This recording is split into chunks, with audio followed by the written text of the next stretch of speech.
की और खबर शामिल कर लेंगी टोबा टैक्सी से मियां जहांजेब की रिपोर्ट के मुताबिक, जहां पर डिस्ट्रिक्ट पुलिस ऑफिसर इबादत निसार की जेर सदारत एक क्राइम मीटिंग का इनेकाद किया गया। मीटिंग में SP investigation Toba Zafar Abbas, DSP organize crime, DSP traffic, DSP legal, circle अफसरान in charge security, reader to DPO, PA to DPO, PRO समेत जिला भर के एसएचओ और डीपीओ ऑफिस के तमाम ब्रांचेस के हेड्स ने शिरकत की। जिला भर की मजमूई कारकर्दगी का जायजा लिया और जिला भर के तमाम एसएचओ से फर्दन प्रोग्रेस रिपोर्ट ली।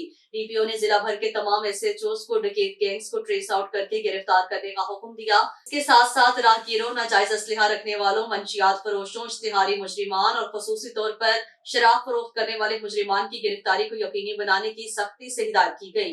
चालान बर वक्त अदालतों में जमा करवाने, जेर तफ्तीश मुकदमात को जल्द अज जल्द यकसू करना और ट्रेस मुकदमात को फौरी ट्रेस करके माल मसरूका को ज्यादा से ज्यादा रिकवर करके असल मालिकान के हवाले करने का हुक्म दिया। इसके साथ साथ शरपसंद और तकरीबकार अनासर पर कड़ी नजर रखने की हिदायत की। उन्होंने मजीद कहा, रमजान मुबारक के दौरान सहरी, अफ्तारी और तरावी के औकात में सर्कल अफसरान, एसएचओ और चौकी इंचार्ज अपने इलाके में आउट रहें और मसाजिद की ड्यूटी और दीगर सिक्योरिटी इंतजाम को यकीनी बनाएं।